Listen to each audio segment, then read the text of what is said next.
Alright, so looks like we're going to be uploading all the next videos outside because we all need a little bit more sun. I have an interesting topic which I'd like to talk about, which is how do you not let the identity of a contrarian overpower your personality? It's a very hard topic, especially because I think on X and many other platforms, there's a idea that's formed over the past few years, which is the Thielian, Peter Thiel as a contrarian idea, where he was known for creating the idea of a contrarian, and it's created, I believe, more downsides than upsides.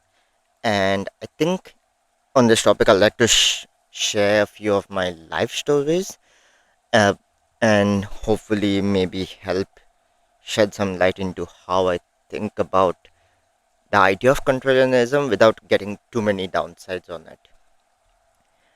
Um, so one of the early things from my childhood was I grew up in a highly religious family. It wasn't always that way. So I think when I was 9 years old, or a little bit younger, yeah, nine, my mom went through a traumatic lower back injury where she was paralyzed for about I think almost a year. She had to go around in a wheelchair. She could not leave the couch for many days, stuff like that. She's better. So she's better. Some of you watching this have even seen her dance. So she's much better today. But for a short while there, she couldn't walk. She spent days sitting on the couch in pain, just sleeping on the couch, screaming. The memories are very vivid to me. One of the, I'm not sure how accurate my memory is around this, but one of the things that changed with her before and after was she got very highly religious. We grew up in a religious community. I was in a Jesuit school. We were Catholics, and stuff like that. But the change that happened was she used to go to church every Sunday. But after this, she became somebody that went to church every day. And I do think the injury and the then amazing recovery was one of the causes.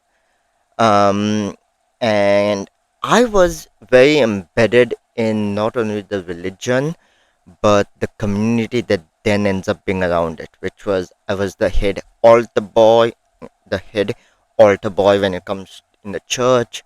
I used to be the organizer of many things around the church and stuff like that. So um, and there are hierarchies. So even in altar boys, you have a book where you get points for how many times you uh, organize the mass and stuff like that. So and I loved gamified things, so I used to like very optimize that.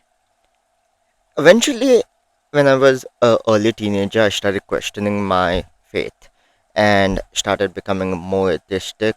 Went from reading Stephen Hawking for the first time at 12 to Richard Dawkins very quickly. Like just did that whole atheistic route that's very popular. One of the side effects of that was I became very vocal about it. So I genuinely believed at one point of time. Like I have this vivid memory of when I was a child and I was attending Good Friday Mass and they were bringing the statue of Jesus down, and I remember I was crying because I was like, why would somebody harm this innocent person? So I didn't just believe in it in a figuratively sense, I felt it. So when I lost a religion, it was a very, let's say, it really slapped me in the face emotionally. But that also means that I went to the other extreme of being very militant because I lived in a community that was governed by Christianity. My cousin is now almost a Jesuit priest. I went to a Jesuit school. My mom, I have priests in my family, so it's it's Christian, it's Catholic, and it's Jesuit. So just to those that understand it, you know that it's the most extreme, most version of this almost possible. Um, so in that community, I became an atheist, and led to a lot of battles. I got suspended from school a couple of times. I got into fights, screaming fights, and everything. So that was my first experience of contrarianism. And the two ideas I did learn during the time, which is one, being called evil when you don't mean any harm, which is just by the fact that I don't believe in the idea of not eating meat on Good Friday. You'll be called evil for doing stuff that doesn't harm anybody. And the other experience was the us versus them, which is what most people experience as contrarianism is that you pick the opposite side. So when I chose to give up religion, I had friends my age who would say stuff like, Jeremy, how can you be anti Christian when churches are being burnt in this part of India? So they could only see me as supporting the opposite side if I wasn't with them. So it was either you're with us or you're against us. And that was a very, it taught me a lot. It also taught me how groups don't care about truth, which is I started being vocal on religion, and immediately I almost started getting alienated in groups. Because what happens in groups is most groups have very shallow beliefs to accommodate more number of people, and in almost every group there was one person who cared about religion more than the others. And most of the people in the group knew what to do. They kept their mouth shut and kept the peace. I couldn't. There was just something about me that had to blabber my mouth. That's why I'm probably recording this video. So I had to blabber my mouth, which meant the vocal minority in the group always had enough influence to kick me out in a way. So I experienced this idea early on, which is that most communities are quite spineless, and most people choose not to have any strong opinions, especially publicly, because it gets them kicked out of groups. Um, so yeah, but the good part about all of this was how, as time went on, it's almost been 10 years like, since I've been in a Catholic community in a way, which is I haven't been I haven't experienced the negative consequences of religion, whether it's the shame, the guilt, the um, the gaslighting, all of those things haven't really influenced the guilt, shaming, like all of those. None of those things have influenced my life for the past 10 years. So it was because I intentionally made the choice to distance myself. So in the process, I was able to let it go and find my way back to the good parts of religion from another perspective, which was mainly the Jordan Peterson, Rene Girard, um, more metaphorical lens, and I've gained a lot of value from that bubble. Um, but I was only able to do that once I let go of fighting against religion. So I didn't need to be contrarian when I had distance from it. Said another way, Christianity without Catholics or Christianity without Christians is quite nice, but not many people get to experience that because either they've not gone into Christianity or they always got it from the worst way possible, which is um, which doesn't give them the ability to dive deeper into it. I still remember in 2018, my wife and I were walking past a church in Belgrade, and I remember saying, how could you support this corrupt organization full of pedophiles, blah, blah, blah? And just because she wanted to go in and look at this beautiful church. That's this militant atheist behavior a lot of people rightfully have, especially if they grew up in communities that were very strict. um, but you're able to let that go, and I have been. And for me, one of the things that helped me was distance. And now for the second contrarian idea I had just a few years after that was university. University is a very interesting topic because I dropped out of college when I was 18 years old, and I did that in India, which is, even today it's quite taboo to tell people to just drop out at 18. The joke is that in India, people worship their degrees more than they worship their own God. So the idea of giving up formal education is very taboo. Like, it's one of the most taboo things you can say in India, is tell people that their degrees is useless, or that the fact is that their degrees are making them stupider, not smarter. Those ideas don't really go well in India, because there's always a generation that benefited a lot from degrees, and when that is no longer true, the people aren't really um, can't really adjust to the fact that um, it may have a net negative value for them.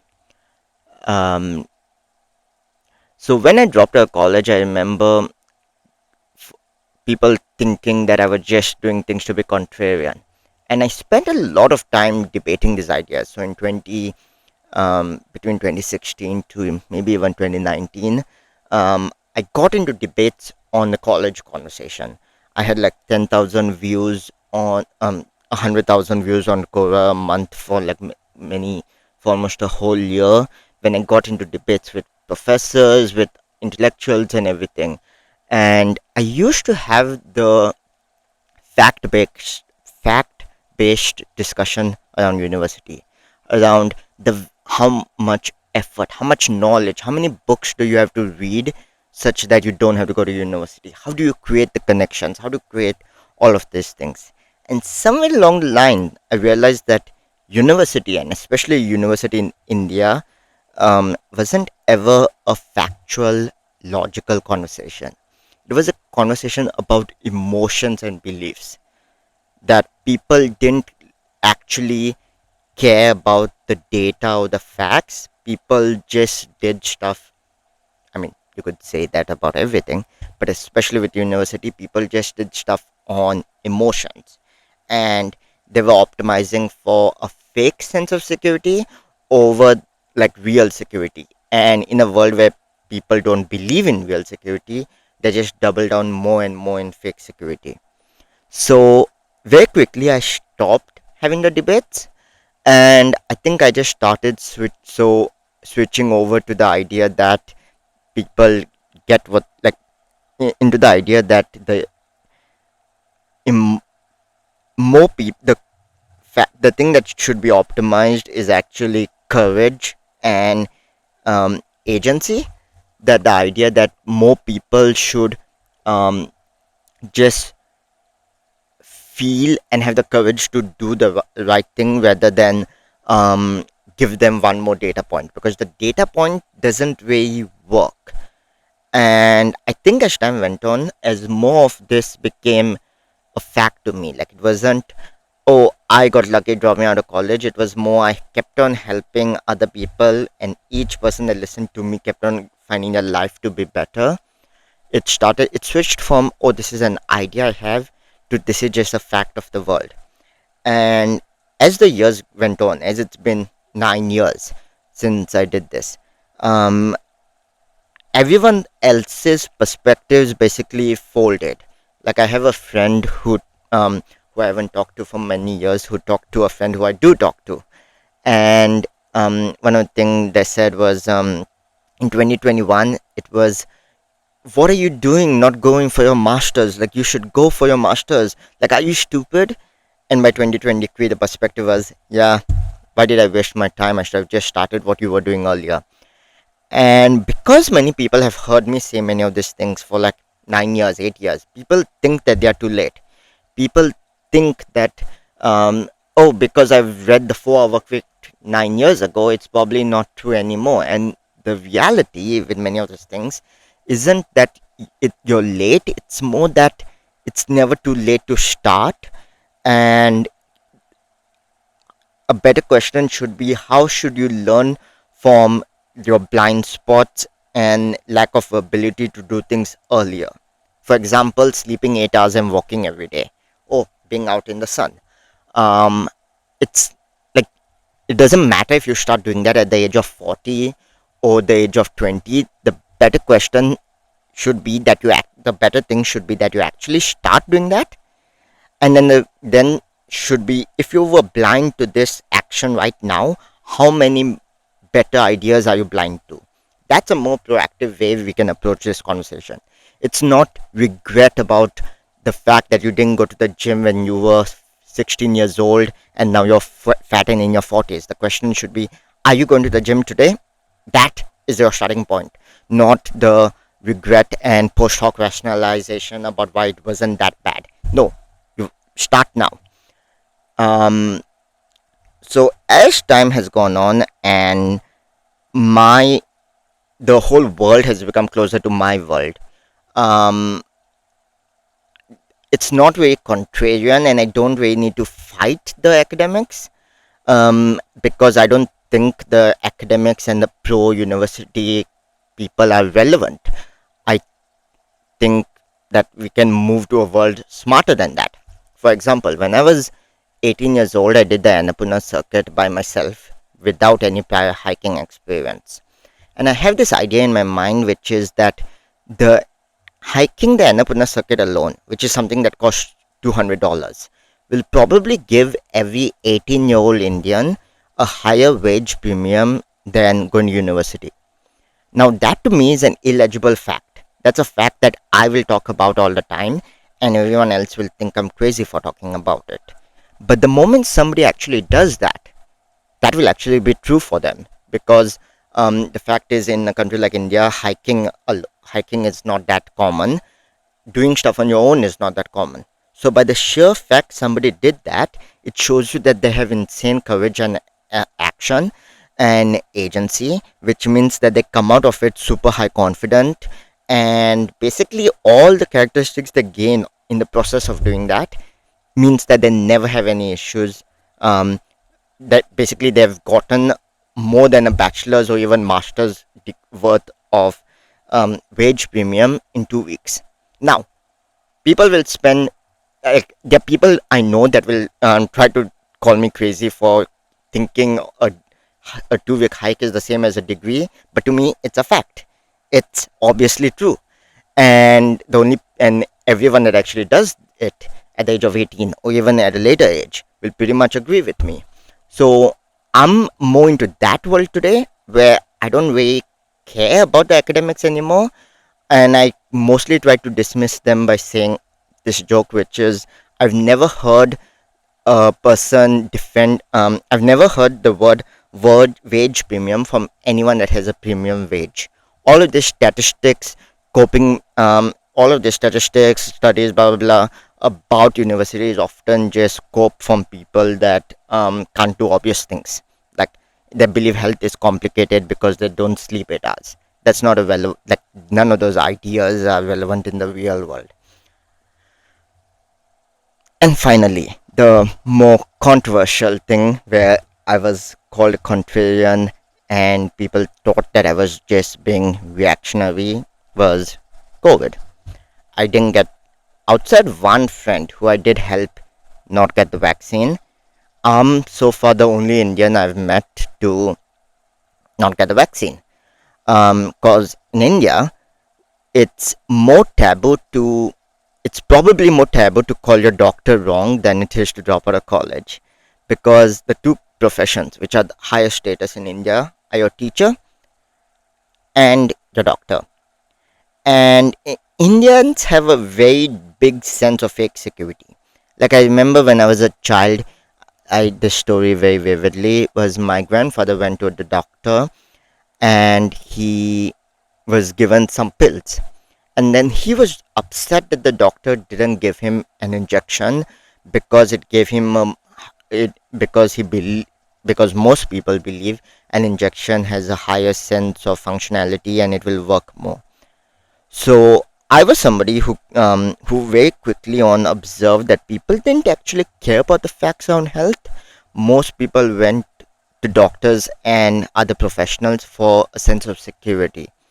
And most of the professionals aren't actually bad intentioned. A doctor knows that most doctors know that there's no point telling people, hey, sleep 8 hours every day with the sun and walk, because they've had enough experience that most people don't listen to them. So they optimize their advice for everybody based on the advice that works for the bottom quintile, uh, bottom decile, or whatever. um, and that to me meant that doctors for the most part were irrelevant. They couldn't give me any useful advice because I was at another spectrum of health. I had started sleeping 8 hours when I was 18 years old. Before I was 25 years old, I've gone to the gym 1,000 times. I've done yoga a thousand times. I've hiked 10,000 1,000 kilometers. So not only was 8 hours of sleep normal to me, both going to the gym and doing yoga 1,000 times was normal. Like I expected a better level of health. I basically expected a just do everything, Brian Johnson level at 18 years old, um, and not this weird idea of no one could have known. So when COVID happened, I cared about health, and because I cared about health, I knew that the vaccine was unnecessary. Um, and I knew that most people weren't having a health conversation. It was an emotional conversation where the other side were stupid Americans that believed that Bill Gates is trying to mind control you, blah blah blah. And it was a very it was a very midwit based conversation. A good example of this is, when it comes on the topic of vaccines, though, and for me, one of the things was I didn't find the broader fight valuable. Like there's a COVID vaccine fight, and there was a broader we should question vaccines fight. I didn't care about the broader fight because I didn't find it that relevant. Like I got the yellow fever vaccine in 2019. My wife got bitten by a dog, so she got the rabies vaccine. So there was no overall vaccine hesitancy. There was just this idea that yeah, the COVID vaccine was completely relevant, and every intellectual, like the Paul Grahams of the world, who created the intellectual framework of vaccine mandates, were spineless cowards. And that to me was like pretty obvious. Like that wasn't up for debate, that it was unnecessary. Um, However, the I do I did see why other people care about the battle more, which is if you follow the CDC guidelines of the US, by the age of 15, the average child will get 50 to 60 vaccines. If you follow the CDC, the equivalent of CDC guidelines in Sweden, India, and Singapore, you're getting about 25. So the gap between what is the recommended doses between the US and a country like Singapore is 50 and 25. It's 100%, it's a 2x difference. So somebody in the US choosing not to get 25 vaccines is very different than somebody in Singapore choosing to get 25 vaccine not to get 25 vaccines, because the person in the US actually, in a scenario where they choose not to get 25 vaccines, will still be getting more vaccines than the person in Singapore. And this is always the issue with this conversation, is most people don't even know that. They don't start their starting point that the idea of mandatory means something completely different in a place like Japan or and Singapore or Sweden or India than it does in the US. Which is why in the US has the loudest version of this, or loudest version of people who are fighting for the broader idea, and also why it was where you had the majority of people that didn't get the COVID vaccine because they were already used to fighting against it. But I personally didn't find the battle worth it because I didn't need to be contrarian on the entire bubble, because I'm not within that system where I need to fight for it. There's other people fighting for it. But I still knew that the COVID vaccine was unnecessary, and I didn't do that because I wanted to be contrarian, or because I like just wanted to be on the other side. It was just the idea that um, yeah, go to the gym 100 times, sleep 8 hours, walk every day, be out in the sun. Most young people shouldn't have been afraid in 2021, and especially most young people shouldn't have fallen for this bullshit emotional propaganda from 40-year-olds who have no idea what they are talking about and were just afraid. And that, to me, is always this the important part of this conversation is contrarianism is almost like the wrong way to approach this topic. The better approach should be truth, but truth is complicated. Truth takes time. Truth has uncertainty. Like, I don't really have an opinion on the broader vaccine fight. I don't have an opinion, because it's a complicated fight that isn't very clear, and there's truth even in the most extreme perspectives. Um, but the certainty of, oh, we know this to be true, because our doctors told us it's true, because, oh yes, this mRNA vaccine for a disease that killed 20 20 30 year olds in most countries should be given to everybody, because it's not been tested for transmission, but fat 40-year-olds on the internet believe it is, and we should listen to these sleep deprived intellectuals. So that was kind of the perspective most people took, and it's understandable the traps they fell into. So in 2021, every smart person was basically in the camp of, that we sequenced the DNA of of COVID in a single day, and the vaccine was manufactured in a single day in March 2020, and the FDA, it dragged its feet in approving that, in allow um, the trials where people are allowed to choose to get it earlier. And in that entire process, the vaccine was released much later. And so, in a world where every smart intellectual believes that the vaccine was released late, the idea that it wasn't tested enough is, oh, that's so stupid, ha ha ha, stupid Americans. And never once did every intellectual say, hey, okay, maybe it might be better than a placebo, but is it better than 8 hours sleep and walking every day? And then the response is always, yeah, but you can't expect people to do that. And it's like, yes, you can. We don't have to live in this world where intellectuals can't call obese people stupid. Like, fuck that. Like, you guys are smarter than that. You guys are smarter than the sleep deprived obese folks. So literally, your baseline shouldn't be a placebo. The same way your baseline for should you get a degree is, oh yeah, it helps the average person that's not reading a book. Mm, you're, you're not part of that category. Similarly here, it's was even if it was better than a placebo, it probably wasn't better than 8 hours sleep.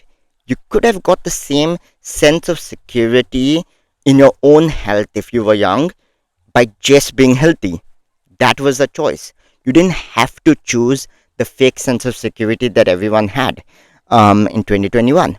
So, and you also didn't have to accept these bullshit perspectives from intellectuals that said that you were causing harm by not getting it. And especially now, because today we are in 2025, and the perspectives most intellectuals have settled on is, okay, maybe it didn't stop the transmission, but you couldn't have gotten it for the right reasons, because it wasn't possible back then. So the only reason you didn't get it was because you were a bad person, because no one could have known. And that's the most intellectually bankrupt perspective I've ever seen. It's only a perspective that someone who can't do simple obvious things like go to the gym or sleep 8 hours or walk every day that believes. It's this bullshit perspective, especially in left tech circles, where people have spent so many years accommodating obese folks in the ideal land that they forget that almost every fat person is lying when they say that they can't lose weight and that they've tried everything. And you accommodate these bullshit ideas for long enough, and suddenly you end up in this world where you can't even say things are true anymore. um so this is, I think, the idea I have with contrarianism is, I don't if the system, if the advice, if the consensus was good, I have zero issues doing what the consensus is. um but at the same time, the idea of contrarianism should always be kept in check. And I think the only way to actually do it is knowing which battles are actually relevant for you. And for most non Americans, the grander vaccine battle isn't relevant. It's a very US focused, in that bubble, um, battle that let them fight it. But at the same time, saying not learning from it is kind of wasted, because it tells you, it shows you the same way. How the reason I bring up fitness here is because it's only a bankrupt intellectual that doesn't know that the way their body feels affects the way their thoughts are. Um, Similarly, just cause somebody does something stupidly doesn't mean you can't do it smart. Like if you look at the midwit meme, it's the midwit is facing the left side of the curve. And one of the reasons it's facing the left side of the curve is because so much of um,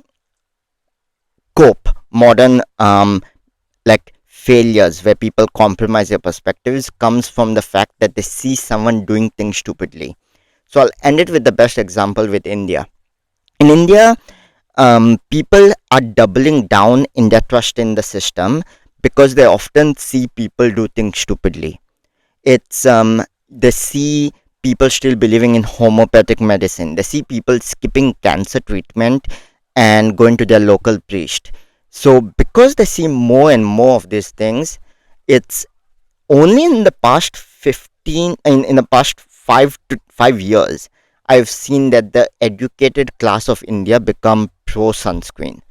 So in a world where almost every Indian is vitamin D deficient, Indians are becoming more um, like putting a barrier between their skin and the sun. um, and that's not a good strategy. But the reason they're doing it is because they always pay attention to, oh, these stupid people who are against the medical system by doing stupid things. So when you pay attention to that, um, that doesn't make you smarter. You need to ignore that. It's kind of like the example I gave at the start with Christianity. um, my friend said that I was like that. How can I be Catholic when somebody else is burn? How can I be against Catholics when somebody is burning a church somewhere? Do I support those people? There's a way to go past the bullshitterization of our medical system and all of these systems by like choosing not to be contrarian for the sake of contrarianism, but just doing the right thing, like doing the obvious. That's actually why I spend so much time talking about things from the perspective of obviousness, because you're not doing the thing because it's contrarian. You're doing the thing because it's quite literally the obvious thing to do. It's quite literally the obvious thing to go to the gym 100 times, go to the gym 1,000 times, not include anyone in a conversation if they haven't gone to the gym, and just sleep 8 hours. That shouldn't be that complicated. But we live in a world where those seem like contrarian ideas because we act like ideas are more complex than they need to, and the ideas don't exist as facts among themselves, and they exist more as a Peter Thielian, Brian Johnson cult around health sleep thing. I don't like that world. I don't like the world where ideas are spread in terms of a cult like way. And I do think it's possible for us to go further than that by adopting a post contrarian perspective where we just do things that are mostly true. All right, have a good day.